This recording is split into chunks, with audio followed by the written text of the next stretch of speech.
Abra sua Bíblia no Evangelho de Mateus, capítulo de número 5, dos versículos 33 a 37.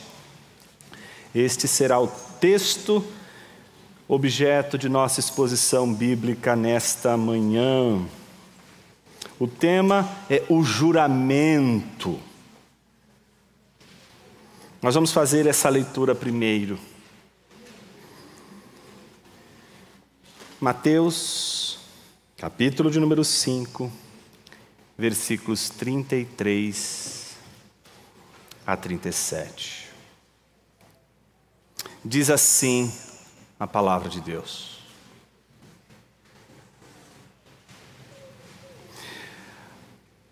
Vocês também ouviram o que foi dito aos antigos: não faça juramento falso, mas cumpra rigorosamente para com o Senhor o que você jurou.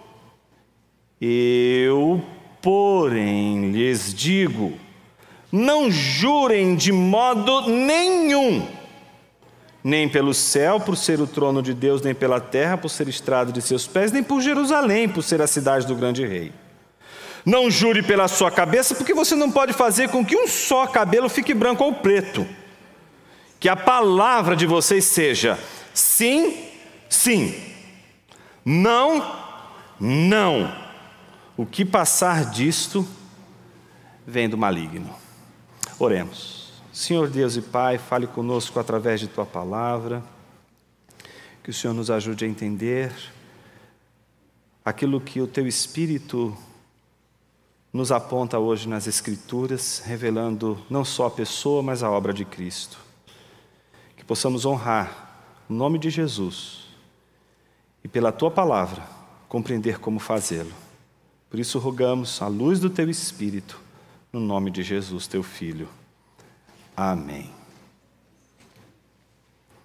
Conta essa história de um monge, amigo de Tomás de Aquino, que também era outro monge, um importante teólogo da igreja medieval, que um dia ele resolveu fazer uma brincadeira com Tomás de Aquino. E simplesmente disse a ele: Tomás, corre aqui, ó o boi voando. E Tomás foi lá ver o boi voar. Quando ele olhou nas nuvens, não viu boi voando nenhum, ele olhou do lado do monge, se acabando de rir da cara de Tomás de Aquino. Cara, você lê tantos livros, mas acreditou na possibilidade de um boi voando? Aí ele respondeu dizendo: porque é melhor acreditar num boi voando do que num cristão mentindo. A gente vai falar sobre isso hoje. Sobre mentiras. De todas as sortes. Mentiras faladas, duplas verdades, dupla personalidade, vida dupla. É sobre isso que a gente vai falar hoje. E alguém vai perguntar: mas Jonas, não era sobre juramento? Eu estava louco para definir de uma vez por todas essa história se eu posso jurar ou não. Porque eu aprendi desde criança que eu não posso jurar. E eu quero saber se eu posso fazer o juramento no tribunal. E aliás, para quem quer casar, eu quero saber se eu vou poder fazer meu juramento no meu casamento, para o meu cônjuge. Eu posso ou não jurar? Jesus acabou de dizer: não façam juramento algum. E eu quero saber se posso ou não jurar. Se eu devo prestar juramento à pátria, se meus filhos devem prestar esse juramento que eles fazem. É isso que eu quero saber, mas você vem me falar de mentira? Para que a gente possa entender por que o assunto hoje é mentira, por que o assunto hoje é uma vida dupla, ou duplas verdades, ou duplas mentiras.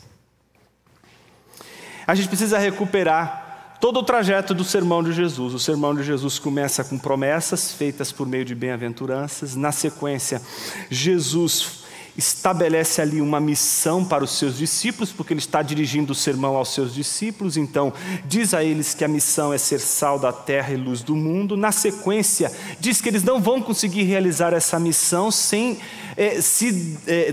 serem devotos da autoridade das Escrituras. A Escritura deve, portanto, mover suas vidas, e eles não podem mudar uma vírgula, absolutamente nada no texto sagrado. E aí, depois de ter dito isso, Jesus faz uma sequência de correções hermenêuticas. Jesus não corrige a Bíblia. porque ele disse que a Bíblia não é para ser corrigida. O que Jesus vai corrigir são as interpretações que fariseus e escribas faziam dos mandamentos e da lei, da Torá, os 5 primeiros livros da Bíblia em especial, e que ao interpretarem de uma maneira a dar um novo sentido, esse novo sentido viabilizava uma espécie de plausibilidade dos pecados que não deveriam ser cometidos, mas que passavam a ser cometidos de forma legitimada agora. Agora eles tinham a legitimação por conta de uma interpretação das Escrituras para bater, mas não matar. Para fazer de tudo no casamento, mas não adulterar, é só não ter a mulher do próximo. Não posso pensar, não posso fazer nada. A gente já viu isso semana passada, semana retrasada. Hoje a gente vai ver Jesus dando mais um passo, corrigindo a interpretação, e dessa vez não está centrado nos 10 mandamentos. Jesus extrapola para a questão do juramento, e a questão do juramento que ele faz é uma alusão a diversas passagens que você encontra em Êxodo 27, Levítico 19, 12, Números 32 e Deuteronômio 23, 21, 24. Ou seja, com isso eu estou dizendo para você que no Pentateuco, de Êxodo a Deuteronômio, exceto Gênesis, você vai encontrar passagens em que a Bíblia orienta sobre o juramento, em especial ao falso juramento, para que não haja o falso juramento. E esse falso juramento era justamente entendido como um juramento feito a Deus que você não pudesse cumprir. Então, se você não pode cumprir, não faça esse tipo de juramento a Deus, porque esse juramento é falso. Então a palavra de Deus estava dizendo isso. Só que aí eles começam a inventar uma série de interpretações do mandamento, ou dessa lei de Deus presente na Torá, e distorcendo os mandamentos de Deus, distorcendo a lei de Deus, procuravam meios de legitimar juramentos que podem ser quebrados e não ser por isso um pecado contra Deus. Vamos jurar por qualquer coisa que não seja Deus. Juremos pela terra, juremos pelos céus, juremos até por Jerusalém, juremos pelo fio da nossa cabeça, mas não juremos em nome de Deus, porque aí não tem jeito, né? Mas se você jurar por todas essas outras coisas, aí você pode quebrar à vontade, porque não tem problema nenhum. A Bíblia diz que é para não jurar diante de Deus de forma falsa. Então Jesus vai contestar a tese dos fariseus e escribas, interpretam as Escrituras de forma a legitimar a quebra dos seus juramentos, a quebra dos seus votos. E ele faz isso de uma maneira muito interessante. Em primeiro lugar, mostrando que o juramento em si é a prova de que somos mentirosos. Mamãe, eu juro que não fui eu. Quem nunca fez isso na vida? Papai, juro que não fui eu. Juro que não estava lá. Juro que eu não tinha visto. Nem passou pela minha cabeça, eu juro. Ainda faz o sinal assim. O juramento, diz Bonhoeffer, é a prova da existência da mentira e da desonestidade no mundo. Não tivesse o ser humano a possibilidade de mentir, o juramento seria desnecessário.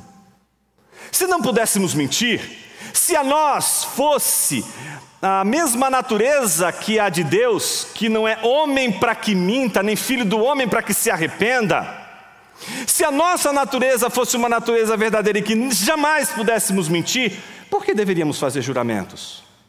Só fazemos juramentos porque podemos mentir, porque a mentira é algo real em nossa vida, porque a desonestidade faz parte da nossa natureza. Podemos ser desonestos, podemos mentir, podemos burlar as regras, podemos quebrar a lei.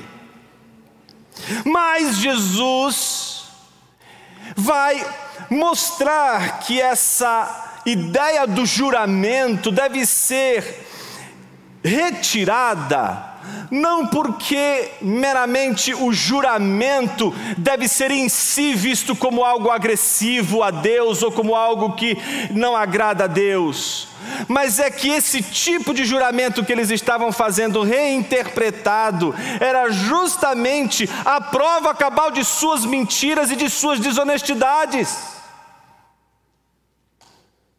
Sabe a pessoa que jura 1, 2, 3, 4, eu prometo, não vou fazer mais. Deu uma semana, fez de novo. Eu prometo, não vou fazer mais. Deu uma semana, fez de novo.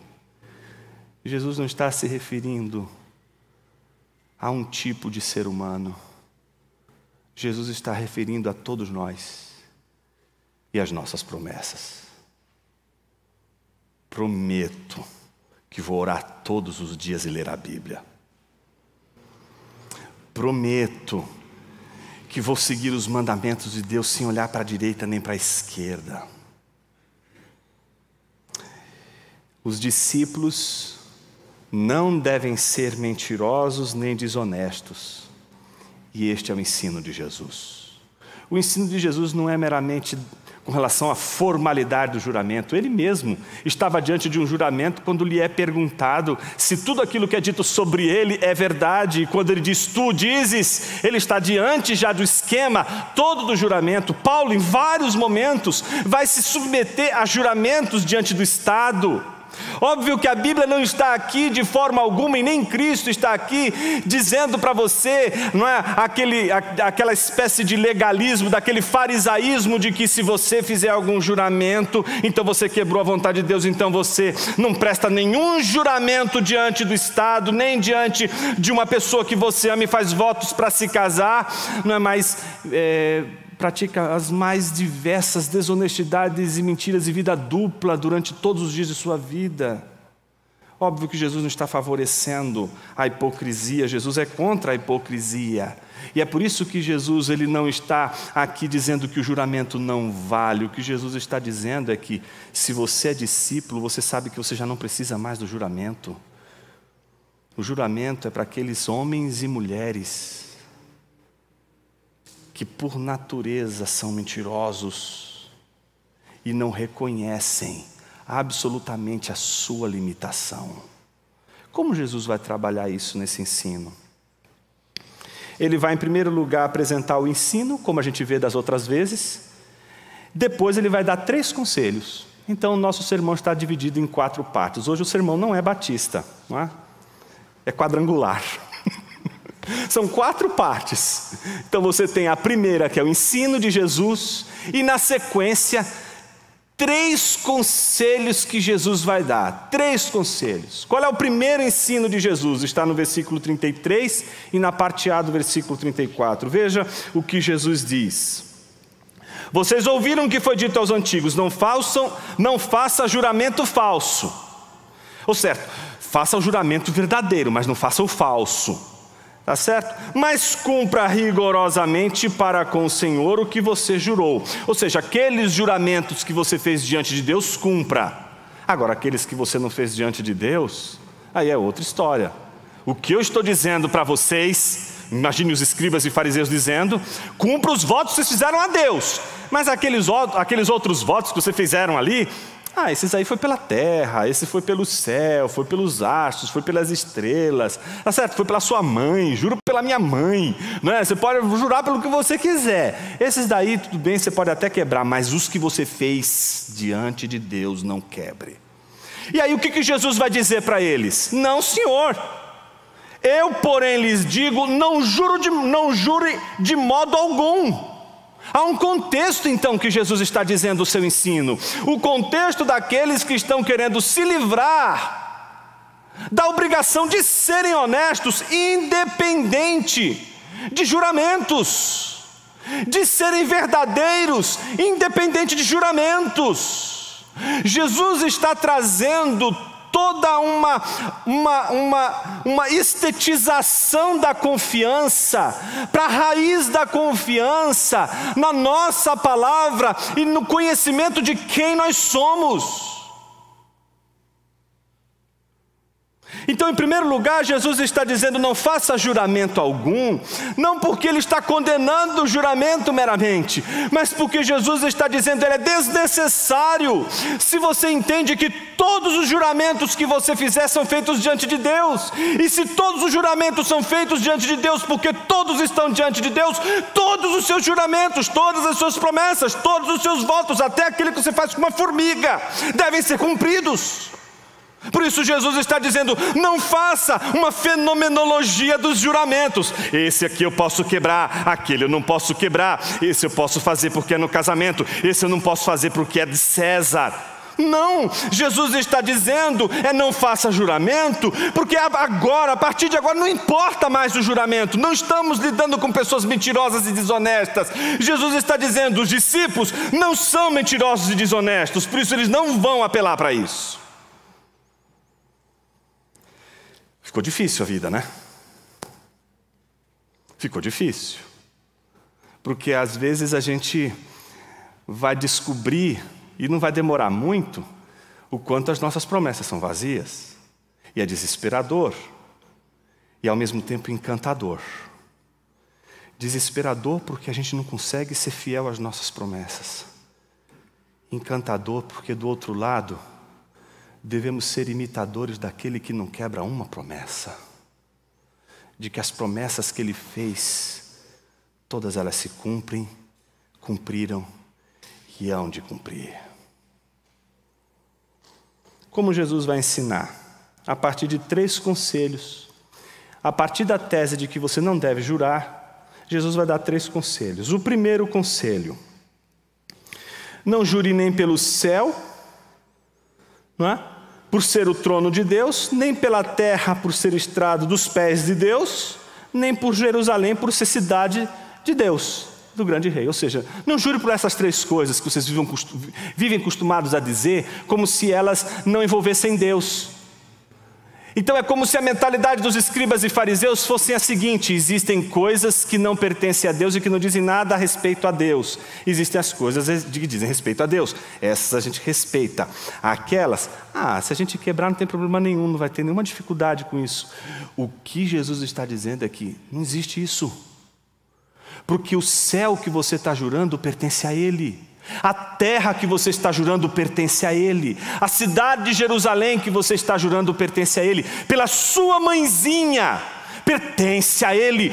Tudo pertence a Ele. Portanto, Jesus está recorrendo à doutrina da soberania divina. Deus é Senhor sobre todas as coisas. Por isso não há absolutamente nenhum lugar que você possa fazer juramento ou qualquer coisa pela qual você possa jurar que não pertença a Ele, que não diga respeito a Ele.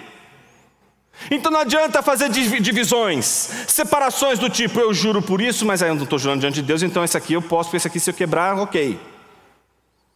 Então em primeiro lugar Jesus está dizendo: esquece, não tente colocar aí uma espécie de calção para a confiabilidade das suas palavras, em alguma pessoa, na sua história, na terra ou em qualquer outra coisa que você considere extremamente valioso, porque tudo pertence a Ele. Então o conselho de Jesus é: não faça juramento por nome de nenhuma coisa, não põe nada em jogo. Segundo conselho de Jesus, versículo 36. Observe o que Jesus diz: não jure pela sua cabeça, porque você não pode fazer com que um só cabelo fique branco ou preto. Alguém fala assim: mas eu posso pintar o cabelo. Óbvio que Jesus não está se referindo às nossas maquiagens da realidade. Você pode maquiar o seu cabelo, você pode esconder as realidades, você pode fazer plástica, mas você não pode lidar com o fato de que você vai morrer. É disso que Jesus está falando. O cabelo muda de cor porque você envelhece, porque você pode morrer. Como assim você está fazendo uma promessa de que daqui a 50 anos você vai realizar o sonho da sua vida se você tem 90? É disso que Jesus está dizendo. Por que você está fazendo promessas que você acha que você pode cumprir, se você não tem sequer poder para isso, não tem poder para cumpri-las? Por que você está jurando pela sua vida, se você não tem controle sobre sua vida? Por que você está jurando pelas coisas do seu corpo ou por qualquer outra coisa que você não domina? Mais uma vez, a doutrina da soberania é usada por Jesus para combater a ideia de um juramento por algo que nós supostamente teríamos controle. Não, isso aqui eu posso jurar porque isso aqui eu posso cumprir. Jesus está dizendo: não faça isso, porque você não tem controle. Como é que você vai jurar alguma coisa que você não tem controle? A coisa ficou mais difícil ainda.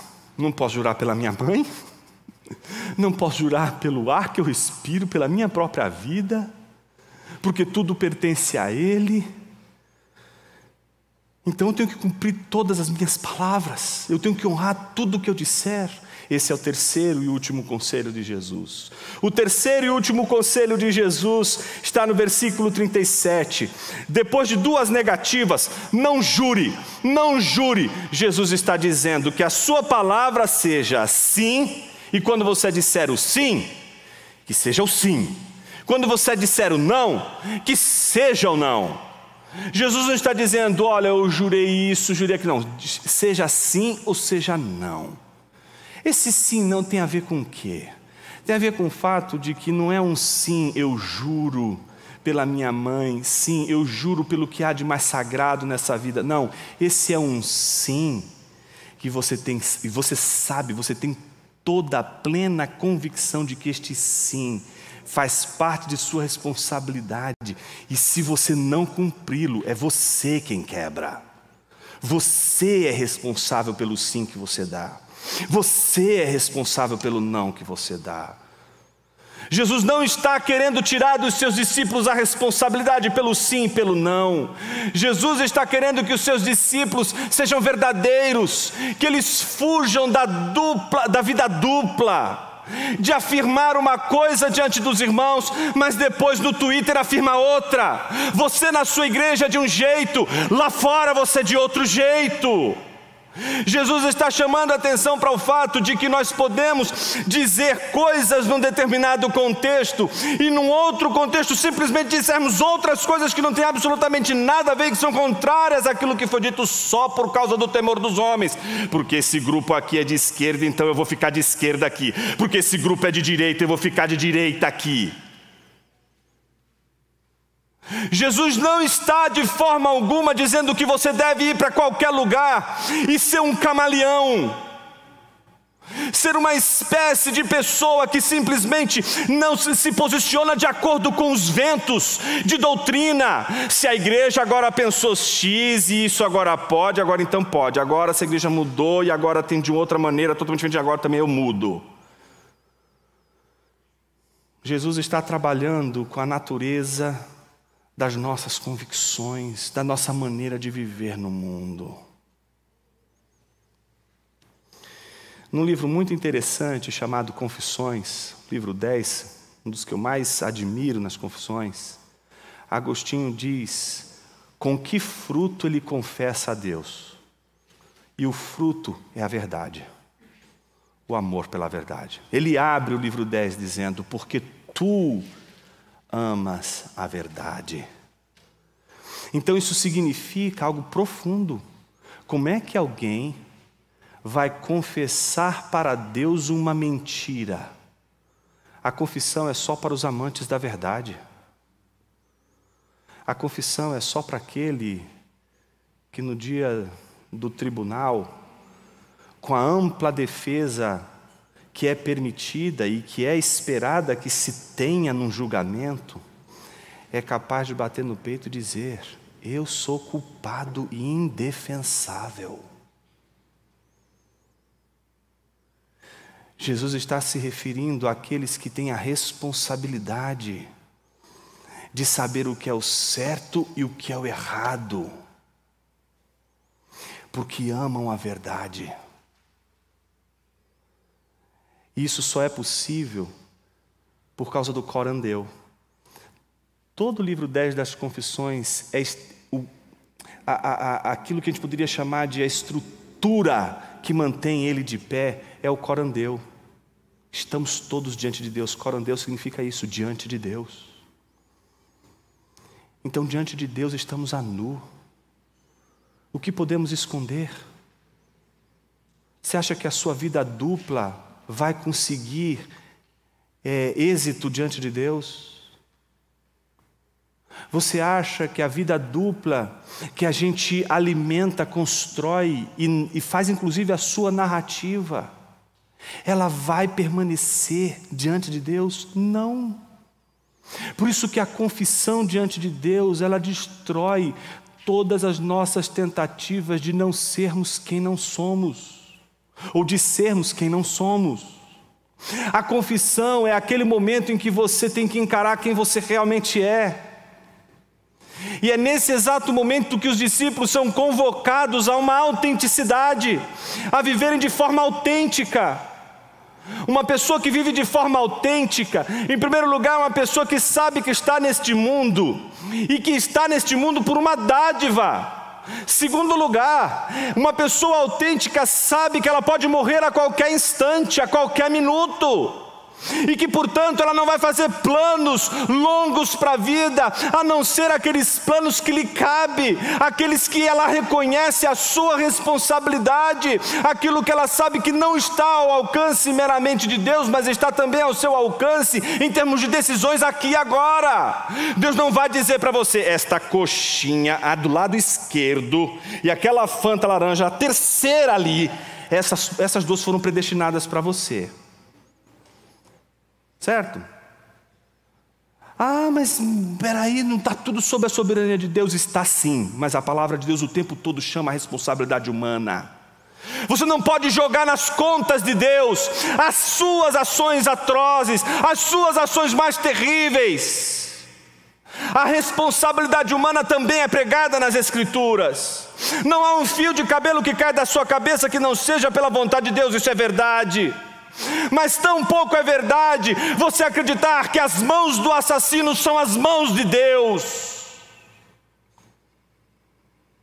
Somos pecadores nas mãos de um Deus soberano, mas somos pecadores e nos estragamos nas mãos do oleiro. E é da natureza do oleiro, que é ser o criador de todas as coisas, ser também o redentor de todas as coisas. O oleiro está trabalhando sobre o barro em suas mãos, que se estraga em suas mãos. Ele está criando, mas o barro se estraga, e o barro se estragando precisa ser redimido, e ele, que é o criador, também redime e faz outro vaso segundo lhe apraz. Você estará sempre nas mãos de Deus, ainda que estragado. Esquece essa visão de que você é extraordinário. Esqueça essa visão de que você é a pessoa mais bondosa deste mundo. Essa é a maior mentira que Satanás vai pregar a você. Você será a pessoa mais bondosa deste mundo quanto mais você perceber a maldade do seu coração. Que Deus te livre, diz a canção, da bondade de gente má ou da maldade de gente boa.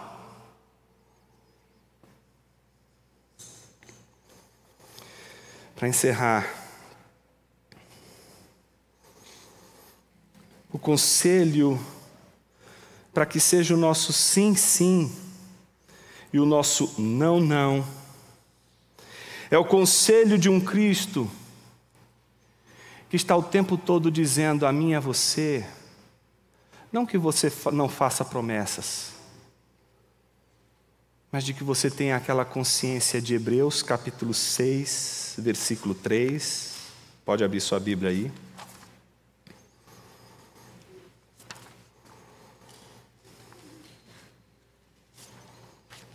Hebreus capítulo 6, versículo 3. Diz assim a palavra de Deus: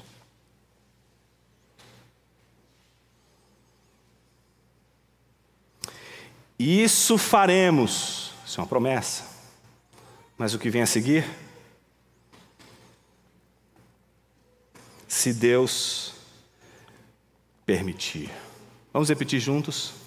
Isso faremos, se Deus permitir. Você pode repetir isso? Isso faremos, se Deus permitir. Percebe a diferença? A diferença do Pedro, que diz: Senhor, jamais te negarei. O que deveria acontecer logo em seguida? Se Deus permitir. Observe Tiago, capítulo de número 4. Próximo livro. 4, versículos 14 e 15. Vocês não sabem o que acontecerá amanhã. Essa é a parte de Tiago em que ele também interpreta o Sermão da Montanha. Se você lembra das exposições que fizemos aqui em Tiago, você sabe muito bem que Tiago tem 2 livros na frente dele. Um é o livro de Jó e o outro é o Sermão da Montanha de Jesus. Veja o que ele diz: vocês não sabem o que acontecerá amanhã. O que é a vida de vocês? Vocês não passam de neblina, que aparece por um instante e logo se dissipa. Em vez disso, deveriam dizer: se Deus quiser, não só viveremos, como também faremos isto ou aquilo. Eu nunca me esqueço, sempre que eu fazia promessas, minha mãe dizia: se Deus quiser, né, meu filho? Ah, mas eu vou fazer isso, eu vou fazer aquilo. Se Deus quiser, né? Então a gente tinha que botar o tal do se Deus quiser ali no discurso. Eu fui educado a colocar aquilo no discurso. Então meu discurso era: vou fazer se Deus quiser. Então tinha horas que minha mãe já olhava: tá bom, se Deus quiser. Ok, está no discurso. A pergunta é: quando é que vai cair para o coração? Quando é que o coração vai acreditar? Isso farei, se Deus permitir. Porque para acreditar nisso, é preciso saber que Deus não está no mundo girando ao nosso redor para fazer nossas vontades. Por isso todas as nossas vontades, todos os nossos votos, que são feitos diante de Deus, devem vir acompanhado de uma consciência: Senhor, eu fiz este voto, mas eu sei que eu só posso cumpri-lo pela Tua graça e misericórdia. Então o ensino de Jesus não é para que você não faça votos, mas é que você, ao fazer seus votos, porque todos eles são feitos diante de Deus, você saiba que não é você que vai conseguir cumpri-los, se não for pela graça de Deus. Nós estamos aí para termos mais uma ordenação de um presbítero em nossa igreja. E aqueles que são mais antigos aqui na igreja sabem que toda essa ordenação faz parte da igreja. A igreja também questiona os presbíteros. Vocês lembram qual que é a resposta deles? Todas as perguntas que o oficial faz e que a igreja faz, eles respondem com uma só palavra: sim, pela graça de Deus. Sim, pastorear esta igreja, mas pela graça de Deus. Porque se não é pela graça de Deus, nenhum de nós aqui pode ser fiel. Você não vai ser fiel no seu casamento se não for pela graça de Deus. Você não vai ser fiel no seu trabalho se não for pela graça de Deus. Você não vai ser fiel aos seus princípios e aos princípios da Escritura se não for pela graça de Deus. Você não vai obedecer a palavra de Deus se não for pela vontade e pela graça de Deus. Você não vai realizar absolutamente nada neste mundo se não for pela graça de Deus. Será que você entende que a palavra de Jesus hoje não é um impedimento para você fazer votos, mas um impedimento para você viver a sua vida como se você pudesse fazer todas as coisas sem Ele, como se você pudesse construir as coisas que você quer construir sem a graça de Deus, como se você pudesse guiar a sua família sem a graça de Deus, como se você pudesse tomar decisões preciosas, importantes e fundamentais na sua vida sem a graça de Deus, como se você pudesse fazer qualquer coisa sem a graça de Deus. Você entende que o que Jesus está dizendo não é não jure, o que Jesus está dizendo é: dobre os joelhos diante da soberania do seu Senhor e confie na sua graça, porque é ela que vai sustentar. E se você tiver que cumprir as suas promessas, se você tiver que cumprir os seus votos, você os cumprirá não por sua força, não pelo seu próprio ímpeto, mas pela graça de Deus. Será que você pode dizer isso hoje ao seu esposo? Serei fiel a você pela graça de Deus. Porque se você disser serei fiel com base em você mesmo, o próprio Deus vai te mostrar que você não vai conseguir. Você só vai poder dizer quero ser fiel e se manter fiel enquanto você souber que você é um desgraçado e sem a graça de Deus você não honra nem a Deus nem ninguém à sua volta. Será que hoje você pode voltar para sua esposa e dizer isso. Serei fiel a você pela graça de Deus. Será que você pode dizer isso à sua igreja? Serei fiel a você pela graça de Deus. Tem haters de tudo hoje. E uma das coisas que a pandemia criou são os haters de membresia. Haters de igreja. Haters da presença do povo de Deus reunida. Com isso não estou dando aval nenhum aqui, para desrespeitar protocolos sanitários, para colocar em risco a integridade da igreja. Aqui não tem nenhuma criança aqui. Mas com isso estou chamando sim a atenção daqueles que abandonaram o culto e que já estão criando uma teologia do culto virtual. Não é concepção, culto virtual não existe. Não existe culto virtual, o que existe é a transmissão de um culto. Isso é virtual. É como uma fotografia. Eu não posso olhar para a fotografia da minha esposa e dizer assim: ah, ela é a minha esposa, e dar um beijo na fotografia como se estivesse beijando a minha esposa. Fotografia da minha esposa é uma coisa, minha esposa é outra. Eu não quero a fotografia, eu quero a presença da minha esposa.